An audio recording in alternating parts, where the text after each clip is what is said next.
Hi everyone, welcome back to part 2 of week 3 of Gaining Kitchen Confidence. This is the first program in our 4-week fast track series. If you haven't done so already, please go back and watch part 1. Lots of juicy information in there, so much so that we had to cut this into 2 parts to give everyone a break.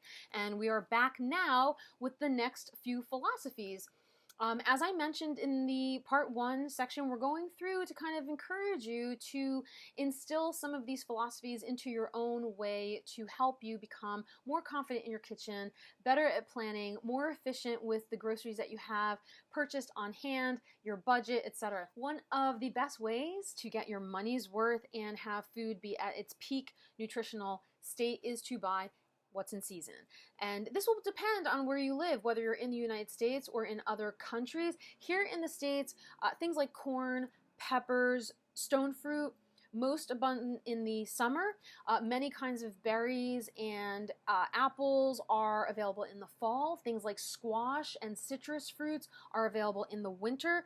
However, tropical fruits like bananas, pineapples, and mangoes, and most hardy leafy greens like kale and spinach, those are usually available year-round. So you have a really good pick of a lot of different bountiful flavors. I do want to point out here also that there's a difference between what is considered in season and what's considered local, right? So oranges are in season, they're available for the picking in the winter, but they don't grow here in New York State. They grow usually in Florida or more tropical type of states in our country. So I can't get them here at my farmer's market because they're not local. My farmer here in New York State doesn't get oranges, but I can definitely get them at the grocery store, and they're usually really fresh and at a great price at the supermarket when they're in season. So feel free to keep that in mind too. Like if you have a farmer's market nearby and you can support your local farmer while buying in season in your area, so you get like a lot of good things going on at the same time, that's great. If not, then these produce items should be readily available at your supermarket or your grocery store when they're in season from other places, and they would just be shipped in to your state. There are a few blog posts, not to toot my own horn, but we've done the work for you already on the DishWithDina.com website about shopping locally at a farmer's market and learning a little bit more about in-season foods, which I'll link below if you want to learn more.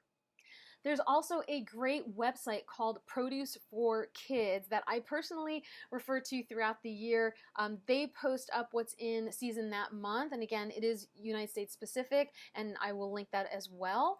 And as I said, obviously, yes, the fresher the better, but if something's not in season and or it's more budget friendly, then we kind of have a little hierarchical suggestion. Yes, fresh, then frozen. Frozen is usually picked right when it's peak, and then it's flash frozen in there, so you can purchase that as a particular produce item. It will most likely have been, as I said, picked at peak freshness and then immediately frozen to kind of seal in that goodness. There's usually, again, you have to check the packaging. Just make sure that it doesn't have any preservatives or anything to keep it shelf stable, because then it might take away some of the nutrient density to it, because that's what freezing does. Flash freeze it. That's what's keeping it fresh in there.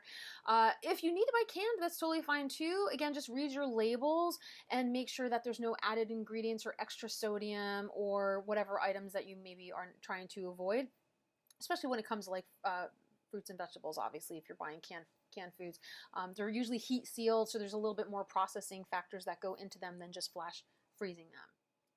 As we've mentioned before, depending on how many people are in your household, even when things are on sale, try to buy only what you need when you go shopping, or at least what you know you can use up within a certain amount of time, so that you're not being wasteful or causing yourself to deal with unnecessary inventory or cluttering your already decluttered kitchen. As I've said before, in my own kitchen, even if I wanted to, I can't buy in bulk. The place is too small. My fridge is about half the size of a normal one. So I buy, 2 bananas when I need bananas. I buy just enough to make whatever food I'm making that I can eat throughout the week. I don't even bother storing a lot of things in the freezer because it's a very small compartment. So it forces me to kind of always be out there buying things on an as-needed basis. If you're away, meaning if you're traveling on vacation, going to visit people, whatever, you can still follow a lot of these guidelines by buying a small supply of both whole and packaged foods, again, depending on your budget and the location in which you're staying. So you might not necessarily be in your own kitchen while you're away, but there's most likely going to be a kitchen or a pantry or someplace that you can store and prepare something. I do believe that you should treat your body and your health the same no matter where you are, regardless of location, right? So if I have medicine and I'm taking prescription meds, I'm bringing those with me everywhere I go. It's the same thing as food. If I'm eating a certain way, if I have allergies, if I'm trying to maintain my health in a certain way, and I'm really conscientious about that, if I'm making a point of doing it at my home, I should also make a point of doing it when I'm away too. Not to say I can't indulge when I'm on vacation, but overall to make sure that I'm following the same kind of guidelines. So for instance, the last time I was on vacation, the first thing I did was go and visit the local supermarket, and I bought as much as I could that I knew we were only going to be able to eat during that week that we were there. I will share with you that it was very pricey. The place that we were staying was not an all-inclusive resort. We wanted the freedom to kind of pay as you go. We knew we were also going to check out some local restaurants near our hotel, and the region doesn't really make its own food, so unfortunately a lot of things are imported, but I got the staples and I was able to do, like, hard-boiled eggs and some salads and things like that. I bought oatmeal. Like, I tried to have a little bit of everything that I normally had in my own kitchen to make it very regular and consistent for myself. Before I continue with the next philosophy, because this is going to also be a bit of a lengthy part 2 here, I want to remind you to comment below with maybe your favorite way to shop for foods most efficiently and affordably, what you've been learning so far. Give a thumbs up as always if you're still sticking with us and you're enjoying the content of the program, stuff that we're providing to you this far. Like and share and all that other good things. We just want to, make you guys be a little bit more aware of what's out there and educate you, as I mentioned at the very beginning when I introduced myself, just to kind of get in there and educate everybody as to how to maintain their health. Okay, so back to it. Along these same lines, right, be mindful of portions. So last week you saw that we had a comparison between those two people at opposite ends of the calorie spectrum. Remember that graphic? And while we're focusing on being aware of your food intake and gaining confidence in the kitchen, this also very much applies to dining out or bringing home takeout foods. So for example, if everyone's sitting at a table in a restaurant, right, and we all order the same exact dish, fish inside of whatever, for example, everybody's getting the same exact portion, but you have to decide, when that plate gets set in front of you, what is the appropriate portion for you to be satisfied that's going to fill you up, knowing how much you had through the rest of the day. The same goes for when you order in at home. Take-home food items are especially tricky because some restaurants are very, very generous in their portion sizes, and they tend to jam as much as they possibly can into one container. So if you eat out of that container, if you just park it in front of you and start digging in, it's endless. And again, we're not necessarily forcing you to mind calories incessantly here, but you can eat without thinking, and the whole point of a lot of this discussion is being mindful of what you're consuming, what you're bringing in, what you're buying, what you're throwing away. It only appears that when you empty out that container of food onto a platter or a dish or a bowl that you really get to visually see how much food is actually in there, and then make that decision of, this is way too much for me, or you know what, I'm going to eat this whole thing because I'm starving. We have a couple of visuals to guide you. As always, these are linked below when it comes to being mindful of portion sizes. One's called portion distortion. So you're looking kind of at the restaurant takeout components here, where how you're filling your plate up when you're on scene versus how you're filling your plate up when you're back at home. So this gives you an idea of what is considered a quote unquote appropriate or normal sized portion versus what you might potentially get when you're out and about. And there's something called a hand guide for times where you don't have measuring cups and spoons at your ready, and by no means are we telling you need to measure things out, except unless you really want to know how much a serving is.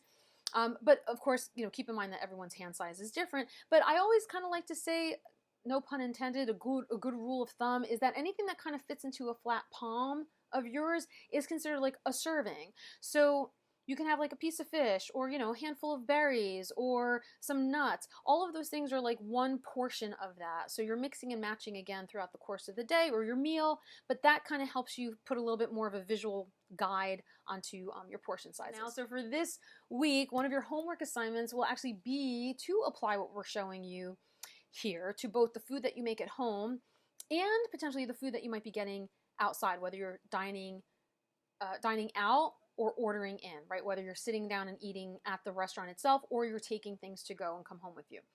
You'll also, there's two links below too, that one is what's called the calorie guidelines. So again, we don't force anybody to track incessantly, to watch what they're eating, unless, again, you want to on like a smartphone app. It's totally up to you. But I really do believe that it's kind of interesting that since I might have said this before, the human body, we don't come with owner's manuals. We don't know what we're supposed to get. So this is actually something that I use with a lot of my clients too, just as a guideline. How much are you eating? Are you eating enough? Are you under eating? Do these numbers make sense to you? Do you even know what a calorie is? So this calorie calculator in here, play around with it. Type in whatever exists for you right now, in the fields that are given. Then see if you'd get a different number if maybe you exercise more or less, because it does take into account the physical activity component.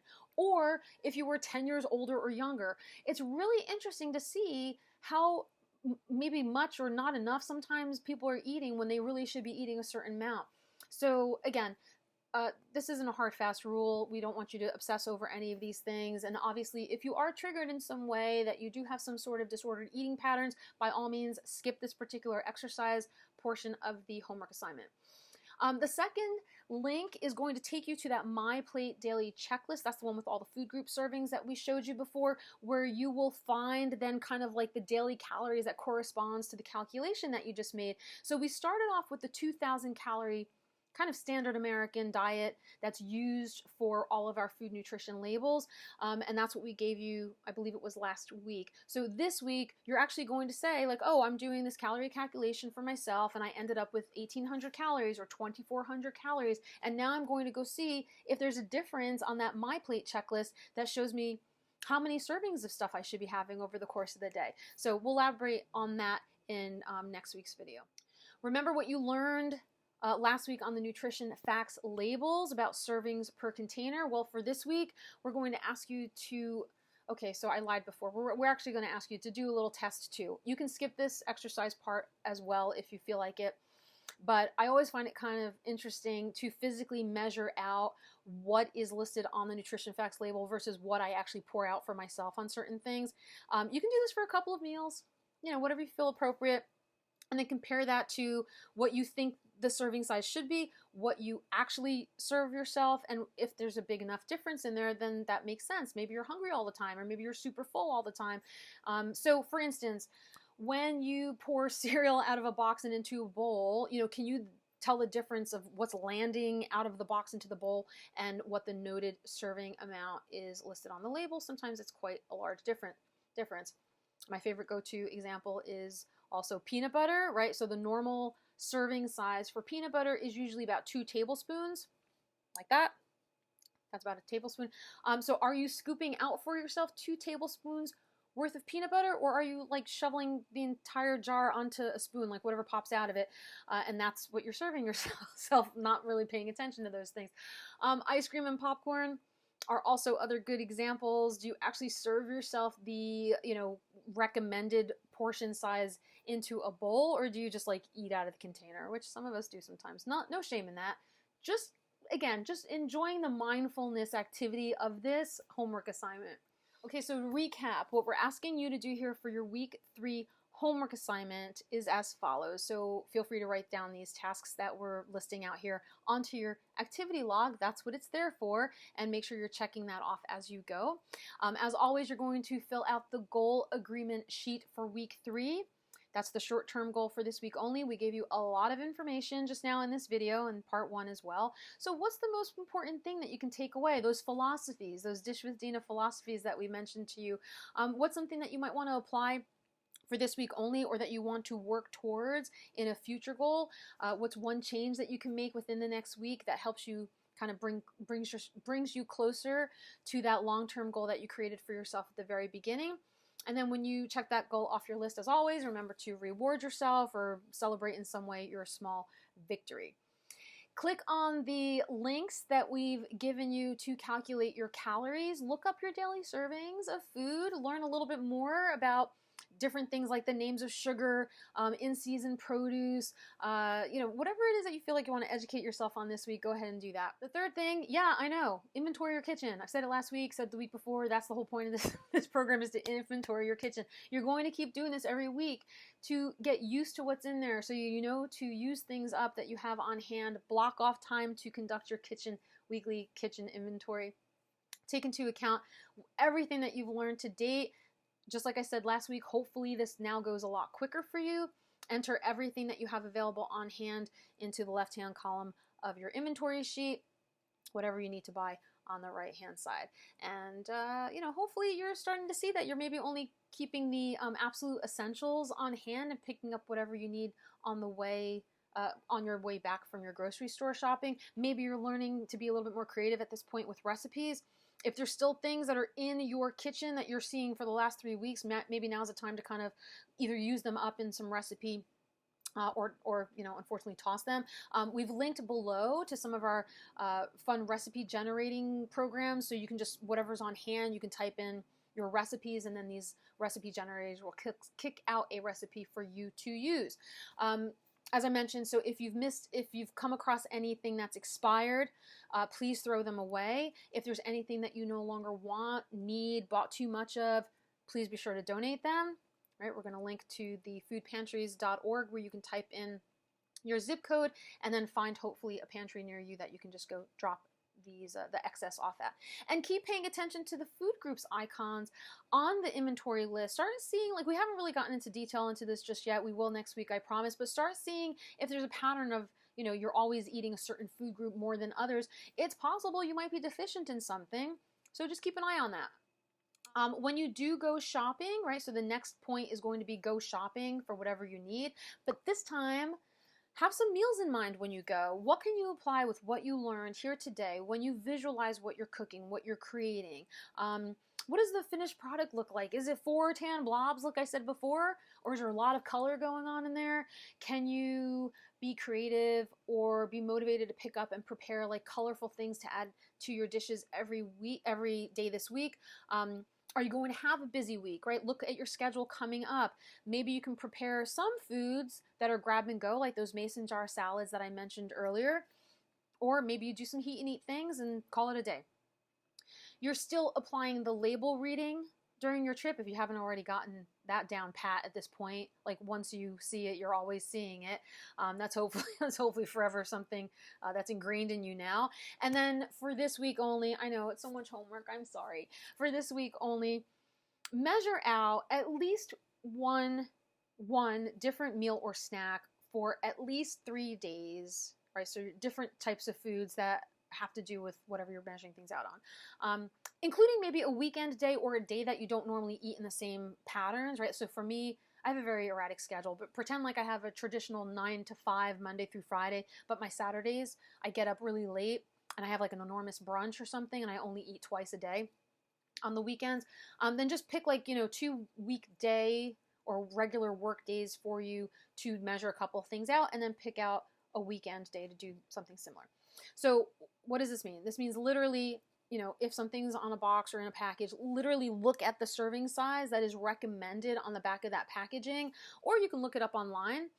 Then take out a measuring cup or a spoon that you have on hand and then put that amount onto a plate or a bowl and look at it and ask yourself, is this amount the same portion that you portioned out for yourself? Is that something that you thought it would look like, or is it bigger or smaller? Are you surprised? Maybe. Just a couple of examples here. So in the case of something like plain popcorn, right? Very good, high fiber type of snack. Love plain popcorn. Probably not a big deal if you over consume or you eat in excess of the amount of the recommended serving size, because there's not a huge amount of calories or calorie difference between, say, 3 cups of popcorn and 6 cups of popcorn. I think as I'm showing here, it's 110 calories to 200 calories or something like that. But in the examples I gave above with peanut butter, so peanut butter serving size is 2 tablespoons, say that's about 200 calories, depending on the brand. Maybe there's added salt and sugar in there as well. So don't forget, it's not just about the calories, it's about all the other nutritional values that come along with it. If you're consuming twice as much peanut butter every time that you eat peanut butter, you know, not only is that going up to 400 calories, but it's also going up in twice the amount of the sodium and maybe the added sugar depending on the brand. So 400 calories is a lot. You don't necessarily want to spend 400 calories just on peanut butter. I mean, that's like a whole meal for some people. So again, enjoying that variety, mixing up different foods, getting the nutritional value that you need out of a lot of different things and not just one thing. That's also the reason why I'm asking you to kind of measure these things out. Same thing with ice cream. Okay, it's an indulgent food. Yes, fine. You want to eat it, go ahead and eat it and don't have any guilt over it. However, sadly, although this is going to change, I think, soon, half of a cup is what the recommended normal serving size is here in the US, which is about 300 calories or so per serving. But listen, I can finish off a pint in one sitting, though, with no problem. But that's like 3 times as much as I am recommended to eat. So if I've calculated my understanding of what my calories are for the course of the day, and say it's at 1,800 calories or something, I just ate 900 calories worth of just ice cream in that day. So there's about half of my daily calories coming just from ice cream. I mean, I'm hoping I'm not foregoing a meal just to save up for ice cream. That's not something we recommend. We want you to still get nutrition and then have your treat or your indulgence or enjoy your snack or whatever. But I hope you understand where I'm kind of going with this. You just don't know how much this stuff is piling up, not just for the calories stuff, but for, like, you know, saturated fats and the added sugars, things that are not necessarily prioritizing your health when it comes to food.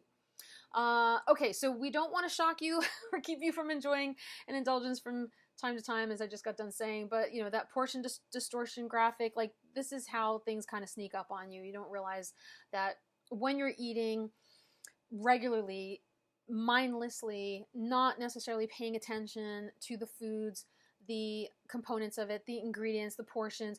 I mean, this is what could perhaps increase your risk or put you at risk for chronic diseases or other conditions that can sneak up on you. And then you kind of think like, oh gosh, I should have been a little bit more aware of what I was eating back then. And so here you go. That's the gift we're giving you, to make you more aware of this. All right, so we are finally sort of wrapping everything up here.